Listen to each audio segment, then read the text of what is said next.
बरनौल साहब हमारे बहुत अजीज़ मरीज़ों में से एक हैं। ये भटनी देवरिया से आते हैं और इनकी एज 52 ईयर है। कुछ कॉमन कंप्लेंट लेके मेरे पास आए थे, लेकिन इन कॉमन कंप्लेंट्स के लिए इन्होंने बहुत ढेर सारी दवाइयाँ की। अच्छा, इनके बारे में मैं बेसिक इंट्रोडक्शन दे दूँ, ये कॉन्स्टिपेशन से ही सफ़र कर रहे हैं और कॉन्स्टिपेशन से इतना ज़्यादा सफ़र कर रहे हैं कि इसके बारे में इन्होंने ढेर सारा ज्ञान भी इकट्ठा कर रखा है।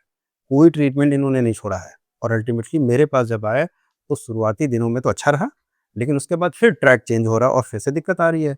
जिसके लिए अभी ये बहुत दूर राजस्थान गए थे, जहाँ से इन्होंने नेचुरोपैथी का कुछ ट्रीटमेंट लिया, कुछ ठीक भी रहा, फिर दोबारा दिक्कत आई। सर यही रहा ना? जी सर। अच्छा, कब से ये दिक्कत शुरू हुई थी आपकी? सर ये करीब-करीब 25 साल पुराना प्रॉब्लम है। ध्यान से समझिएगा, कॉन्स्टिपेशन 25 ईयर्स। अभी हम कॉन्स्टिपेशन के बारे में भी बताएँगे कि कॉन्स्टिपेशन होता क्यों है?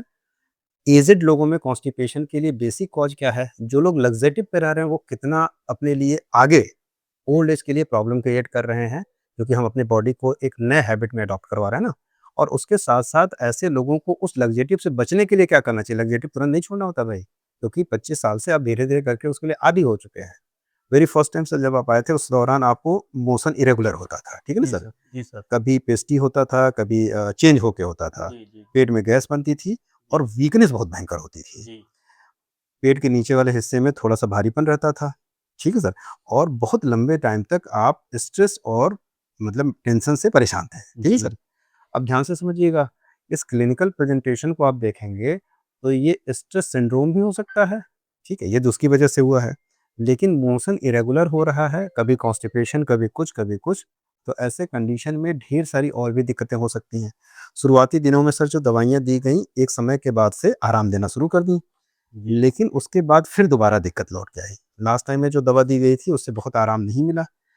अब एक-एक चीज़ को गौर से सुनिएगा।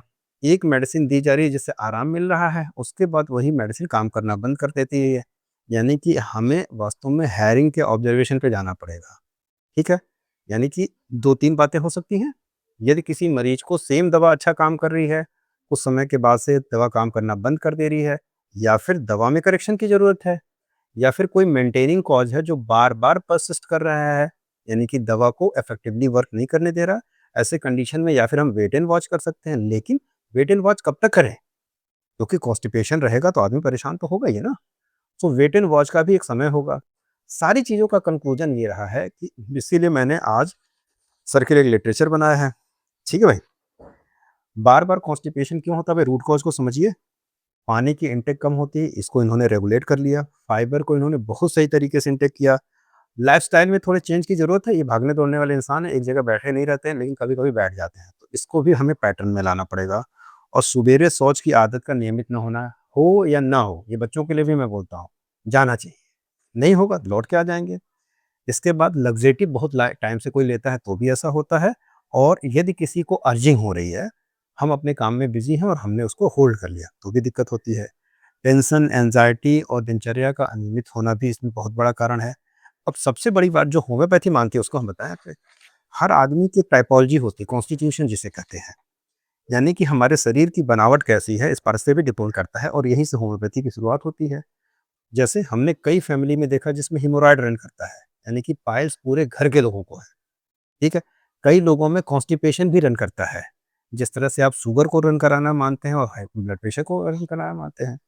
दवा से ठीक होके वापस क्यों आई? ज़रूर कोई न कोई कारण रहा होगा, या फिर मेडिसिन की एफिकेसी में कोई फ़र्क रहा होगा। भाई डॉक्टर होने का मतलब ये थोड़ी कि हम सारी चीज़ें मरीज़ के ऊपर थोप दें, गलत है।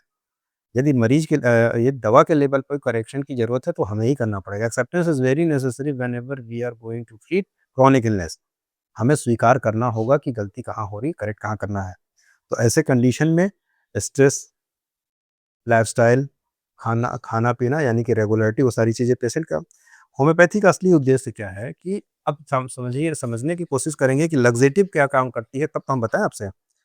लक्सेटिव का जो रोल होता है वो 3 तरीके से काम करती है।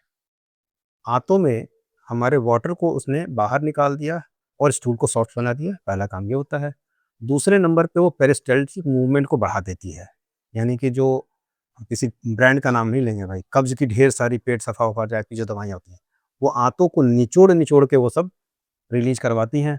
ऐसे में एग्ज़ॉस्ट हो जाता है मरीज़ और आंतों की जो दुर्गति होती है वो तो अलग, डिपेंडेंट आप होते हैं अलग, ठीक है? और इसके अलावा लुब्रिकेट करती है वो, यानी कि सीधी-सी बात है, यदि स्टूल हार्ड हो तो उसके ऊपर एक स्लिमी म्यूकस बना दिया जाए, उसे निकालने को फैसिलिटेट कर देती है।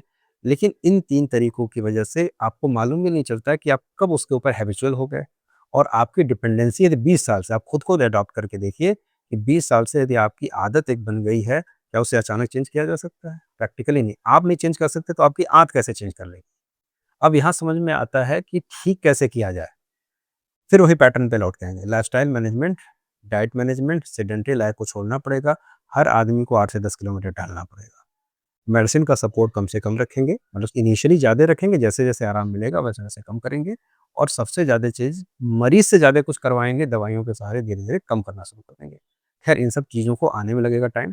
आज की डेट में कॉन्स्टिपेशन एक दिन में नहीं होता है, इसीलिए कॉन्स्टिपेशन किसी को भी हो रहा हो, वो मेरे उस पुराने वीडियो को ज़रूर जाके देखें, जहाँ हमने कॉन्स्टिपेशन के बारे में ढेर सारी जानकारी दे रखी है कि आपको अपनी लाइफ़स्टाइल को कैसे मैनेज करना होता है, क्योंकि दवाइयों के ऊपर डिपेंडेंसी तो आपको हमेशा के लिए भारी पड़ेगी, वो कभी ठीक नहीं करेगी।